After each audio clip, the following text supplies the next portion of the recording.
Hi all, இன்னைக்கு வந்து நம்ம டேஸ்டான வெஜ் ஃப்ரைட் ரைஸ் எப்படி செய்யலான்னு பார்க்கலாம். அதுக்கு ஃபஸ்ட்டு ஒரு பாத்திரத்தில் தண்ணி வச்சு சுட வச்சுக்கலாம். தண்ணி கொதித்ததும் அதில் கொஞ்சம் ஆயில் விட்டுக்கிறேன்.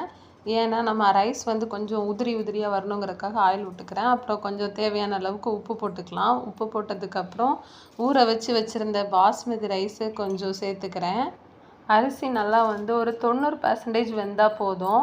ஏன்னா இல்லைன்னா கொஞ்சம் வந்து அரிசி வந்து நம்ம கிண்டும்போது கிளறும்போது குழஞ்சிரும்.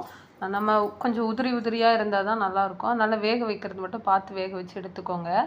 அதுக்கப்புறம் தண்ணியை வடித்து வச்சுட்டு நம்ம ஒரு பேனில் நெய் எண்ணெய் சேர்த்து சுட வச்சுக்கலாம். அதுக்கப்புறம் ஆனியன் போட்டு கிண்டி விட்டுக்கலாம். நல்லா வதங்கணும்னு அவசியம் இல்லை. அதுக்கப்புறம் நம்ம வந்து கட் பண்ணி நல்லா குட்டியாக கட் பண்ணி வச்சுருக்க வெஜிடபிள்ஸ் சேர்த்துக்கிறேன்.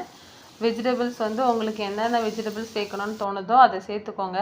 ஃப்ளேவர் வேணும் அப்படின்னு தோணுச்சுன்னா ஏதாவது பொட்டேட்டோ இல்லைன்னா எதுனா ஃப்ரை பண்ணி சேர்த்துக்கலாம்.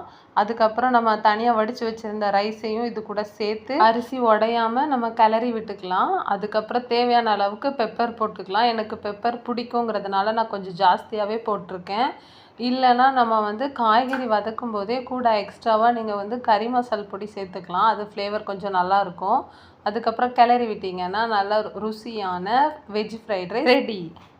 இது கூட நீங்கள் எதனா கிரேவி மாதிரி வச்சு சாப்பிட்டிங்கன்னா செம்ம டேஸ்ட்டாக இருக்கும்.